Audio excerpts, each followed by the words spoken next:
Hollis Thomas sat beside the small swimming pool in his backyard and watched his wife Tiffany and their best friend cavorted in the surf of the Gulf of Mexico. In days past, as he watched them play together in the surf, he would also look at his surroundings and nearly burst with pride. He would be thinking about the culmination of their childhood dreams. They had achieved a major portion of their dreams because they escaped the cold, dreary winters of their birth city in what they considered the cold, frigid North, and were living the dream in sunny Florida. Now, on this day, he was not thinking about them escaping their birth city for this slice of paradise. Now, as he watched the couple play, he became upset once again as he remembered some of the rumors beginning as far back as his high school days and continuing to the present.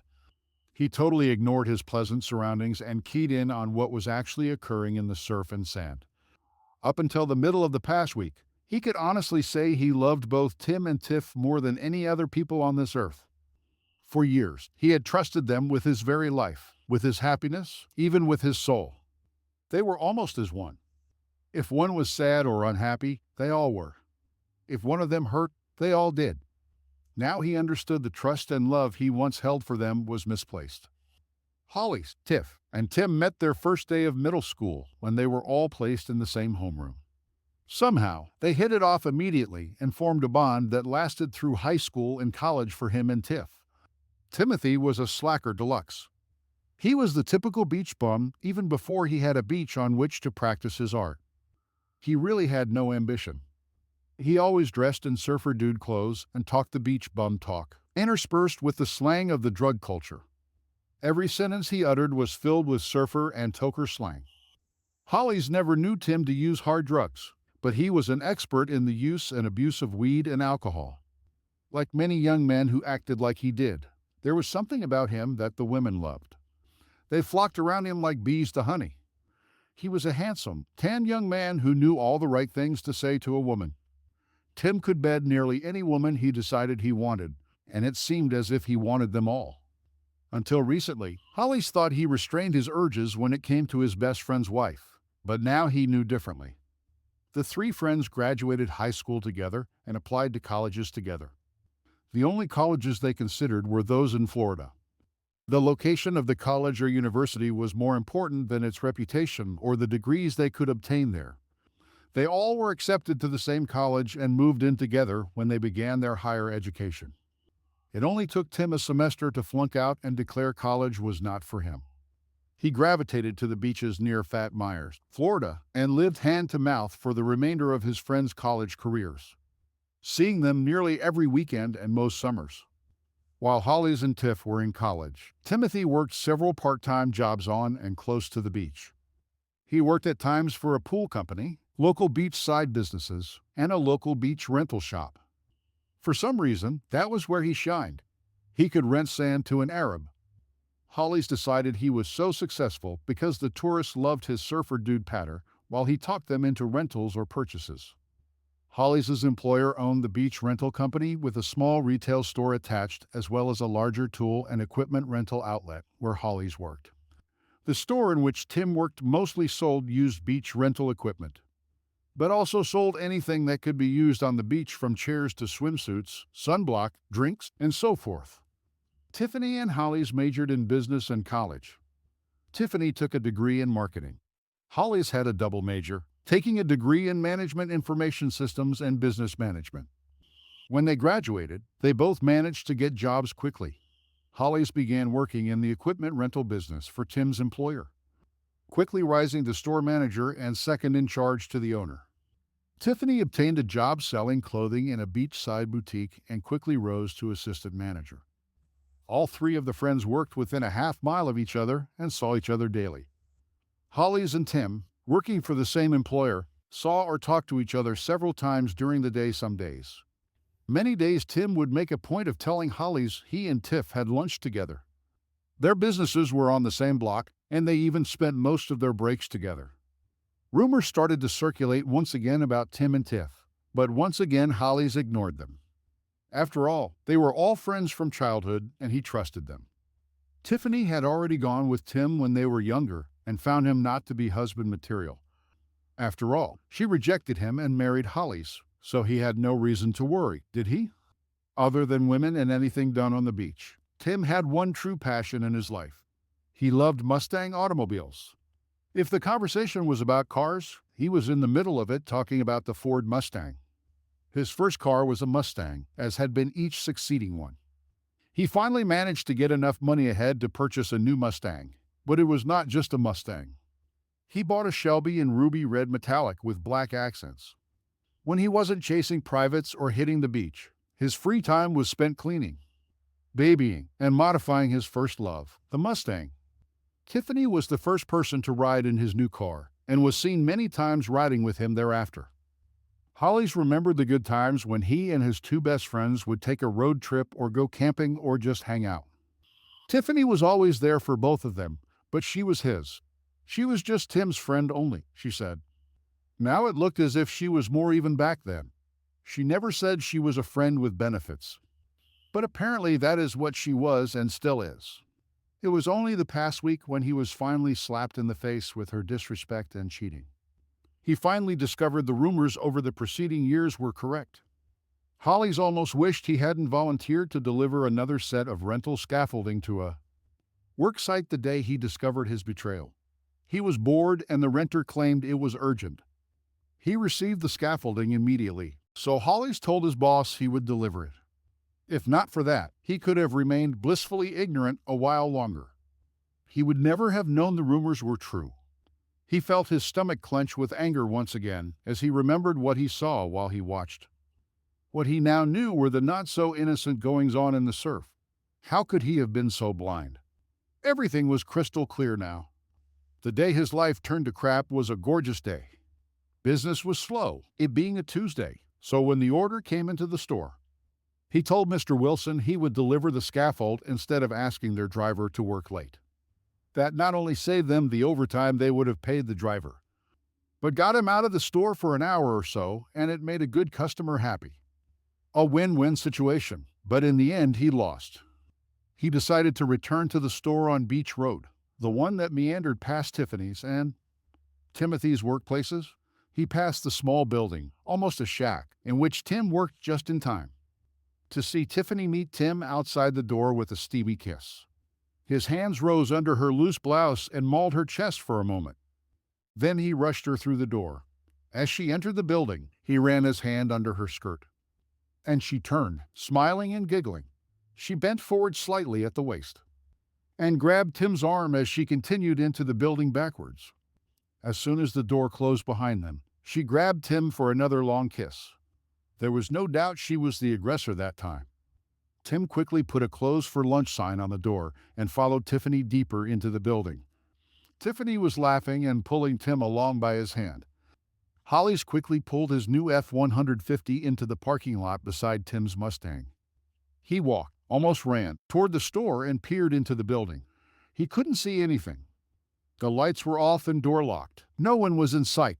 That meant they must be in the stock room or exited the building via the stockroom door. Hollis moved around toward the back of the building and moved a garbage can underneath a high dingy window. When he climbed onto the can, he could just barely pull himself up enough to see part of the room. He heard voices but couldn't understand them. He quickly jumped down and stacked a couple of pallets under the garbage can, and once again climbed onto it. Now he could see more of the room and his world ended. Tiffany was laid across some waist-high boxes, her blouse and bra open, her glorious chest out, for Tim to see and maul what she was doing. Tiff's skirt was hiked up to her waist and her little underwear were pushed to the side. Tim already had his crotch sliding back and forth in and out of her obviously wet cunt. As he watched, her heels came up and locked behind Tim's thighs. She almost violently pulled him to her with her legs as he thrust inward. Now he could hear her moans and grunts as Tim jackhammered her ruthlessly, her chest rocking back and forth as she took his crotch. Hollis pulled his phone from his pocket and took several pictures, then moved off the garbage can and away from the building. He was seething with anger, his mind whirling with thoughts, many of which he really didn't remember afterward. He was devastated, broken, cast adrift as only can occur in these or similar circumstances. His perfect life shattered in the space of a few Painful moments on an otherwise glorious day. When he returned to work, his boss knew something was wrong, but Hollis refused to discuss it with him. All he would say was, "I just realized things aren't always what you expect or believe them to be. I found out this afternoon that I was mistaken about something I thought I knew. Now I have to rethink my whole outlook on life." Hollis shook himself from his memories of the past week and continued watching his cheating fool wife and ex-best friend as they wrestled and fondled each other in the breaking waves. He was almost crying as he listened to Tiffany's girlish, happy screams and giggles and Tim's deep laughs. He watched and made plans, then discarded them only to make another one. As he thought, he looked around the house and yard. He was going to miss this place, perhaps more than he would miss Timothy, and maybe almost as much as he would miss Tiffany. At least all they would be out was the rental. Now he was glad they hadn't had enough savings to make the down payment and agreed to a lease to purchase agreement. Hollis was still running plans through his mind when a glowing Tiffany came running back into the yard holding Tim's hand and pulling him with her. She was laughing and flirty, one of the things that drew Hollis to her years ago. He loved her effervescent personality, her constant good humor, and loving, cuddly personality. Now he knew he should have questioned her devotion to him when she continued displaying those traits to others after they became engaged and married. He just convinced himself it meant nothing. It was just her personality. Now he knew it wasn't just her personality, or perhaps it was. She was a cheat and a flirt. When Tiffany came closer to Hollis, she stopped and looked at him, still panting somewhat from her prior activity. Only then did she drop Tim's hand. She said, "Honey, why the sour look? It's a beautiful day and we're all together. Why do you look so down?" She bent forward and gave him a quick kiss on the lips that he managed to partly evade. "Oh, nothing you do not know about, Tiff. Just thinking about last week and a problem I uncovered at work. I'll get it figured out and solved pretty soon and get back to normal, I expect. So why are you in such a good mood this afternoon?" Tiffany let her smile slip a little and looked at Tim before she answered. Hollis thought he saw something more than friendship in that look. Honestly, he knew it was the same look she always gave Tim, but this time he read the true meaning behind it. She said, "Well, we're all together and Tim and I have had a really fun swim, and now we're ready for a nice meal and some quiet time chilling with each other. What are you going to cook for us this evening?" Oh, was I elected cook for the group again today? It sure seems as if I'm elected to that position a lot. I even have to cook when we meet at Tim's place. Doesn't seem right to me. Does it you? Oh, well, it really doesn't matter. I'm afraid I never gave it a thought because I was busy thinking about my problem. I guess you and Tim will have to come up with something, or maybe we can just throw some sandwiches together. Oh, Hollis, how could you? You always fix a nice meal when we get together. That's part of the fun on the weekends, watching you fix a good meal, then eating it as the sun goes down. I can't believe you just sat there and stared into space and let the meal go.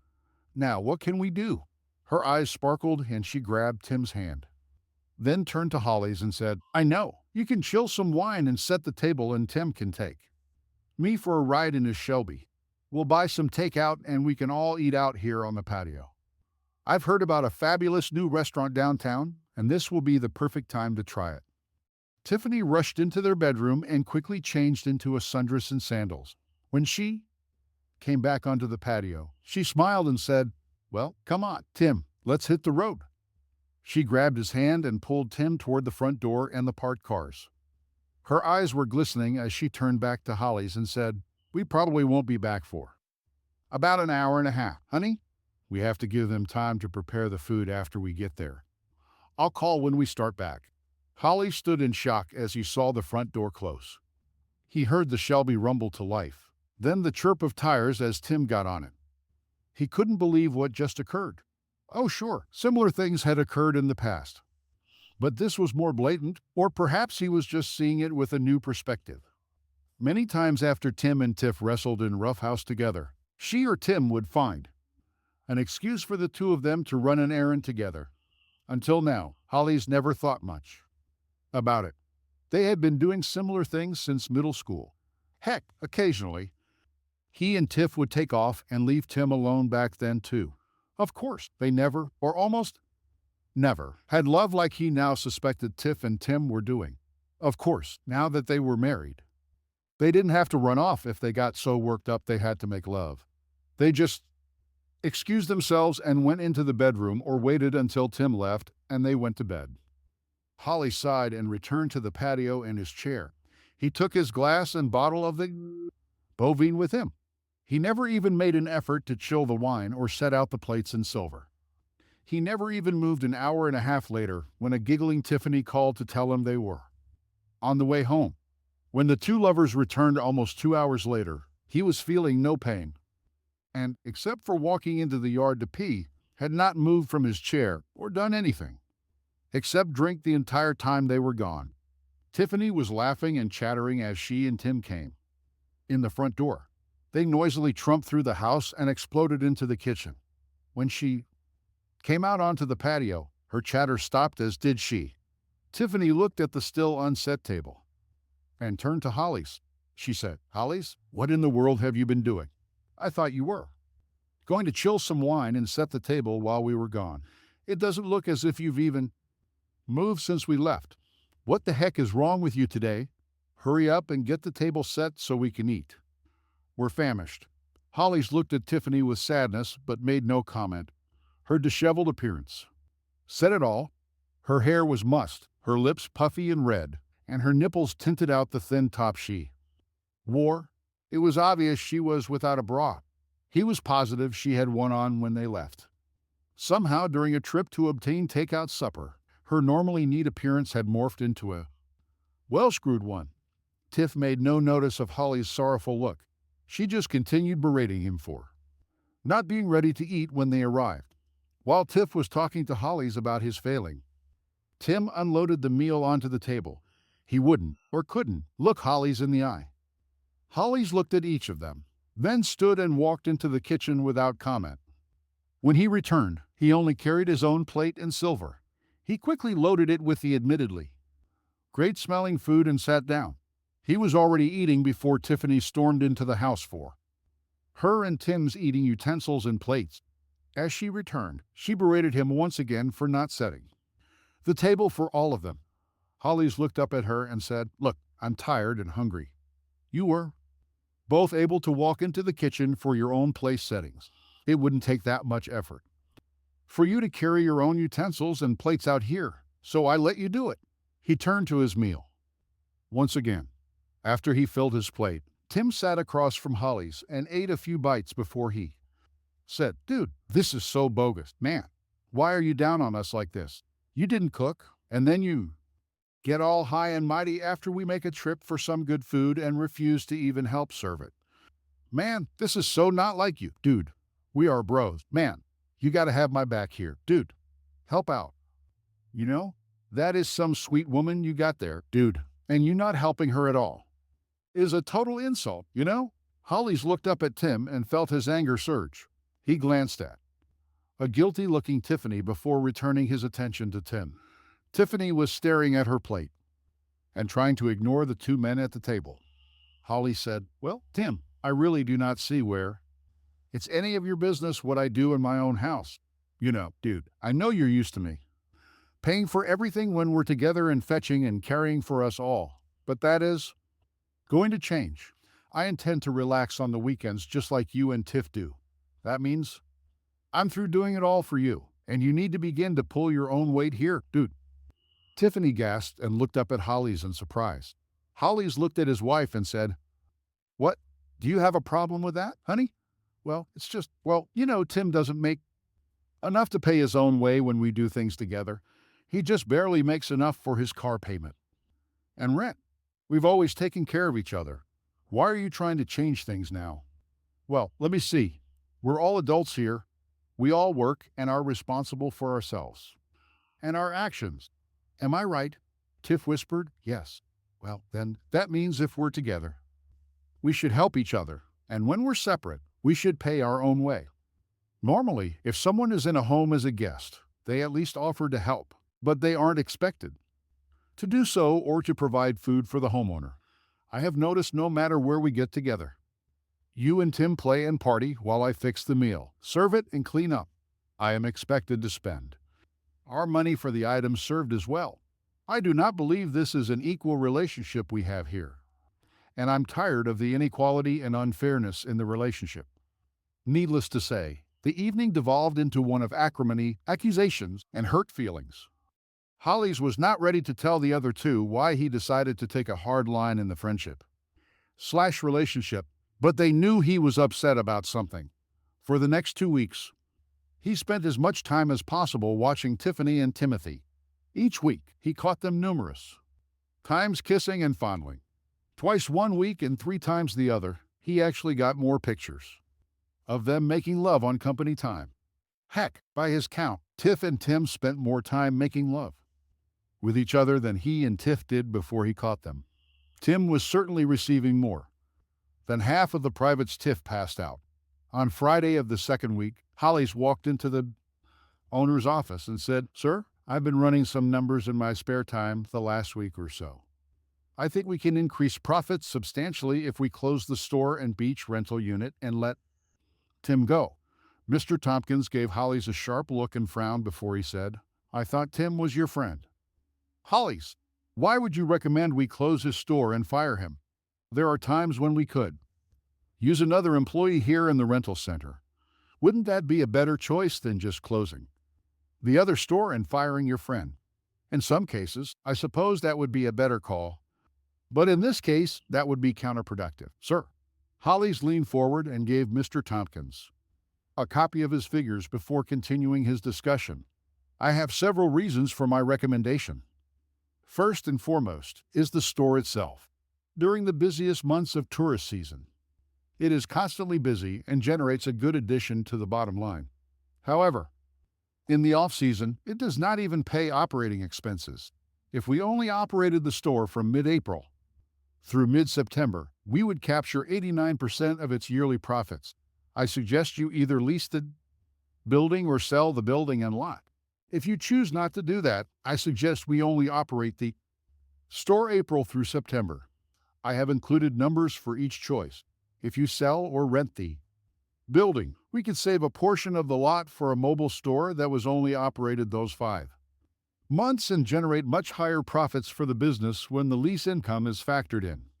Sale of the building would also add to the bottom line of the business by either allowing us to purchase other equipment to rent or by increasing interest income. Finally, I believe the continued employment of Tim would adversely impact this business because of his personal life and work habits." Hollis leaned forward and slid an envelope toward Mr. Tompkins before he continued talking. He said, "I have found that on an unknown number of days, Tim has closed the business during working hours while he had love with a woman in the stockroom. He is therefore guilty of stealing from the business because he continued to receive his pay for those closings. I have documented 7 instances during the last 2 weeks when the store was closed for almost an hour in mid-afternoon. These closings are in addition to his authorized lunch period. These unauthorized closings have adversely affected the business because of potential unknown lost sales and rentals. In addition, I am unable to continue working with him. I am not submitting an ultimatum to you, sir. But if he is retained as an employee, I will seek employment elsewhere." "What? I can't believe you would do that." "Why you? Tim and Tiffany have been friends. Heck, you have been closer than friends for most of your lives." "Yeah, I suppose we were, at least on the outside. I have recently discovered things weren't as I believed them to be. Tim is definitely not my friend, and Tiffany will not be my wife much longer. That envelope contains the reason I have made these statements, sir." Mr. Tompkins frowned and opened the envelope after giving Hollis a hard look. When he saw the first picture, he sharply inhaled. He quickly looked at the other pictures, then looked up at Hollis. "Son, I just do not know what to say. I understand why you want to work with Tim. Heck, I even understand why you say Tiffany want to be your wife much longer. What I wonder about, though, is your desire to close the beach rental business. I have to wonder if it is a sound business decision or revenge." Hollis looked at his boss inside, then said, Well, sir, I was afraid you would think that. I would be lying if I said what happened between. Tiff and Tim didn't color my decisions, but I think any accountant would agree with my recommendation. I suggest we get our accounting firm to double check my figures, but I am confident they make sense for the business. That store is marginally profitable on an annual basis, and the funds tied up in it could be better used elsewhere. My computations show the operation only adds about $600 per month average to your bottom line, rental on the building or interest on. The sales price when invested would far exceed those numbers. The business accounting firm agreed with Holly's assessment of the beachfront property. In fact, their numbers were even harsher than were Holly's. After everything was factored in, the continued operation of the business resulted in a net loss to the business because Holly's forgot to include depreciation and insurance in his numbers. The store was closed and Tim fired. On the day he was terminated, Holly's instructed his attorney to serve Tiffany divorce papers. He spent the morning moving out of their rented house and into a small apartment within walking distance of his work. He was in the store once again working when he received a phone call from Tiffany. He debated even taking it, then decided he needed to get the unpleasant conversation out of the way. His stomach was churning when he said, "Hello, Tiffany? What do you want?" He expected to immediately hear her ranting about the divorce. Instead, she said, "Did you know about this mess? Why didn't you tell us Brad, Mr. Tompkins, was going to close the beachfront store and fire Tim? I thought we were all friends. How could you let him do that? Couldn't you at least have talked him into moving Tim to the store you work in? He was behind in his rent and car payments before. Now he has no way to make his payments. I've told him he can move in with us until things get better for him. Can you take off early and help him move?" "No, I do not think so. Mr. Tompkins and I have been by the store several times during business hours and found it closed. Tim was nowhere to be found. The store was not even breaking. Even so, he decided to close it. As for helping Tim move, there is no way I'll do that. Now, I've got to go." About 30 minutes later, Tiffany called again. This time, Hollis answered the phone and wished he hadn't. She began screaming as soon as she heard his voice. "Hollis, how could you? You got Tim fired, didn't you? And now you're divorcing me. How could you do this? We've all been together forever and all at once. You're just dropping us and cutting us out of your life. Just like that. Well, Tiff, how could you cheat on me? How could you fudge Tim and not expect me to dump him and you're sorry, but what? I wasn't cheating on you. I never did and never would. Whatever gave you that idea? Maybe because I have pictures of you. And Tim screwing? Maybe because I've seen you kissing him and letting him play with your knockers. And twat, maybe that gave me the idea you were cheating. Hollis, I never, not once, let any other man or woman have love with me, not once. Then what were you doing when Tim had his pecker in you? That wasn't love. Well, I suppose it was, but I prefer to think we were making love just like you. And I do. Oh, Hollis, how could you? Hollis, I thought you understood. Hollis, it's always been just us, the three of us. We've always been together. You know, you've known from grade school. I've loved you both to death. You've both said to me and each other that you love us. Hollis, you've always known Tim and I have something special, just like you and I do. You're surely not trying to divorce me because of Tim. Honey, I love you. I love Tim. I've always known I would be married to you. Tim needs us to live. And we need Tim to be happy too. If you love Tim enough to fudge him, why did you marry me? Well, you are more stable. You can support the children better when we have them. Tim can't even pay his own way, but he's special. The three of us make a great team and will be so good with the children when they come. Tim can teach them how to live and love life. I can mother and nurture them, and you can teach them responsibility and work ethics. Do not you see? What we have makes a perfect whole. When Tim has a small shortfall, you can make it up, and we all live better. Just like we do now. No, Tiffany, I do not see. I suppose I never did see what was actually going on. Goodbye, Tiffany. Holly slammed the phone down and stood there seething. He was so angry, he was shaking and his face was red. The jerk had all but admitted she had always been screwing them both, and was even helping pay Tim's bills with their income. Fudge! How could he have been so wrong? So blind? Not surprisingly, Tiffany immediately offered to let Tim move into the house and live with her.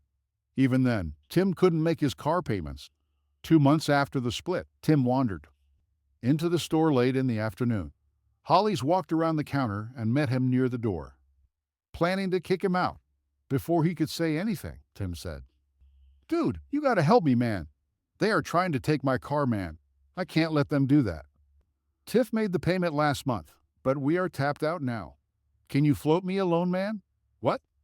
You fudge my wife and prove you have never been my friend, and now you come in here and ask me to loan you money for your darn car.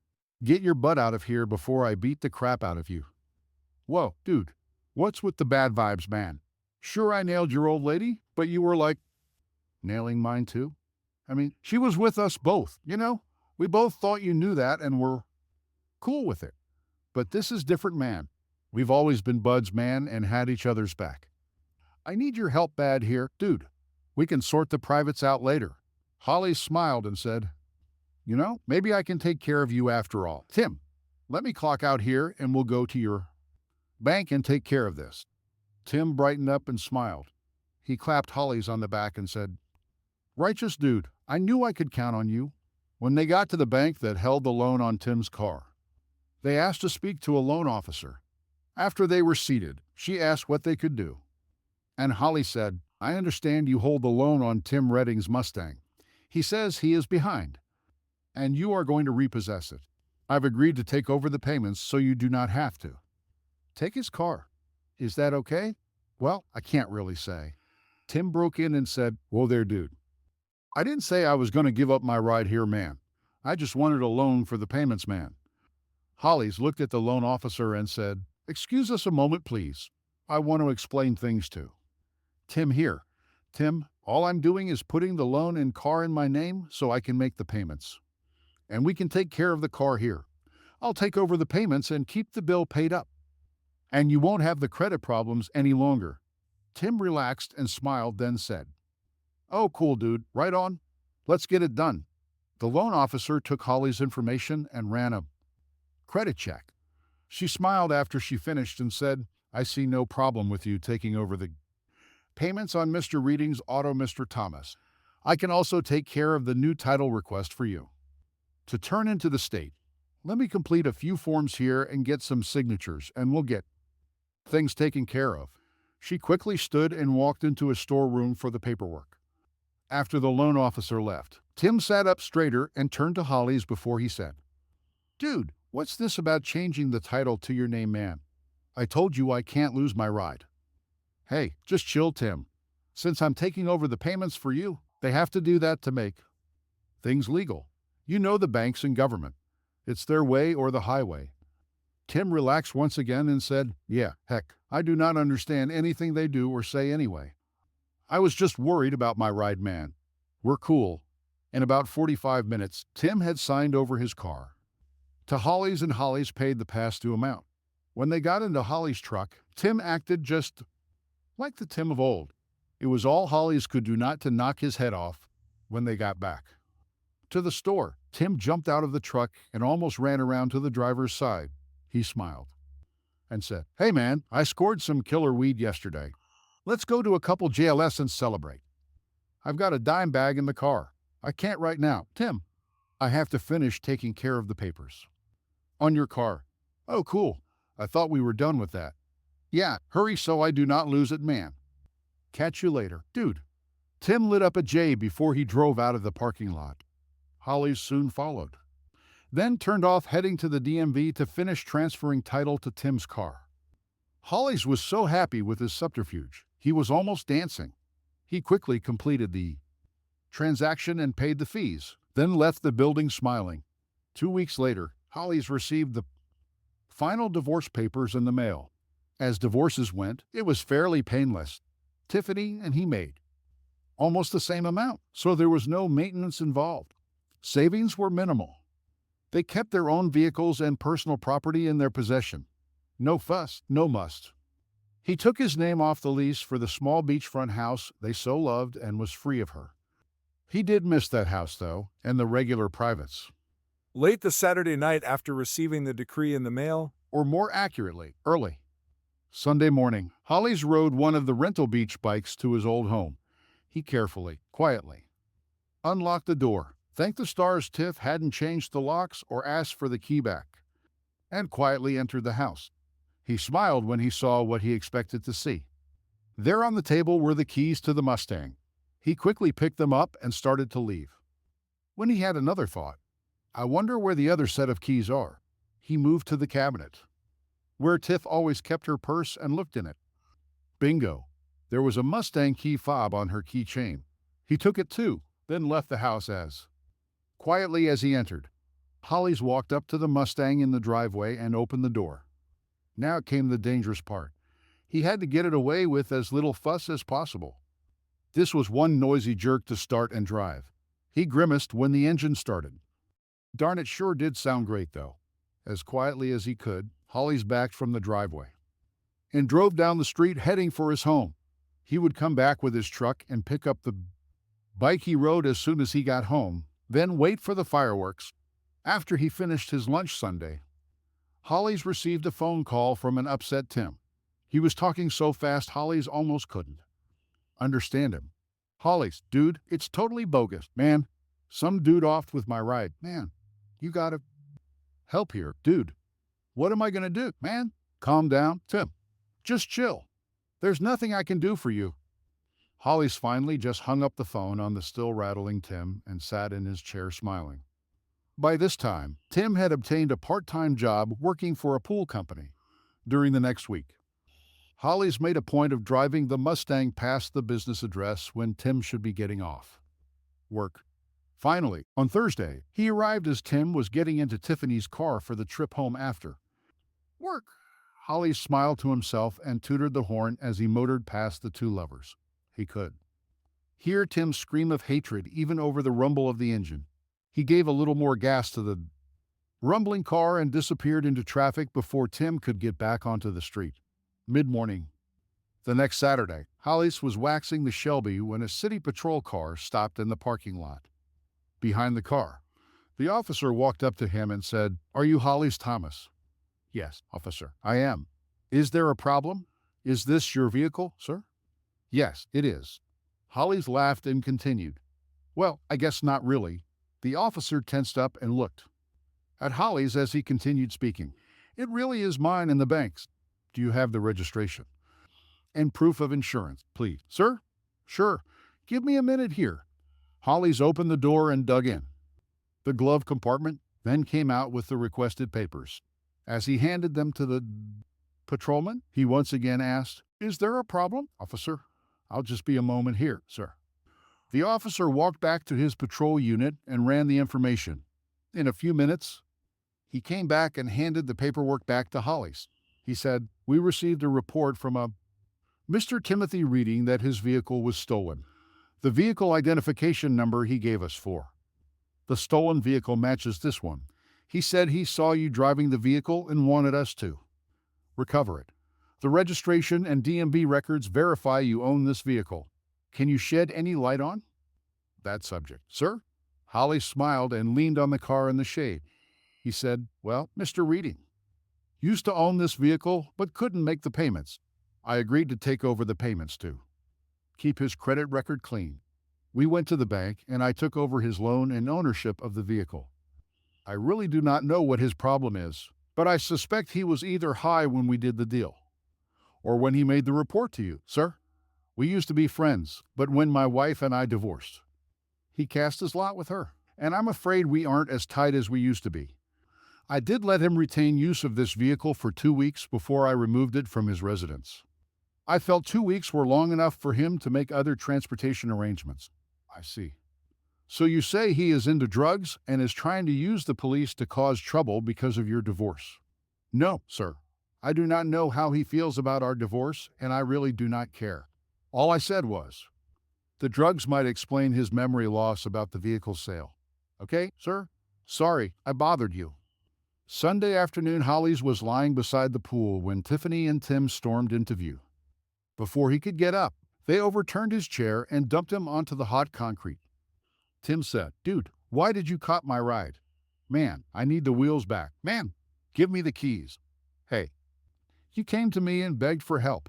I gave it to you because we used to be friends. And I felt a little guilty about your problems. You signed the car over to me to keep it from being repossessed. I now have a sweet ride, even if it isn't an F-154 by 4. Heck, it's a real chick magnet. And that helps, you know? Seems only fair in a way. We each still have a sweet ride. We just traded, you know? I got a Mustang for my wife, you know? I think I came out ahead in the whole deal. At least I do not have to worry about the Mustang cheating on me and taking off with some other man without my permission," Tiffany screeched, then stood there silently crying. Tim stood looking at Hollis for a moment and said, "Man, that's totally cold, dude." Hollis looked up at the pair and said, "Yeah, it is what it is. Now get out of here before I call the cops. I do not want to see either of you again."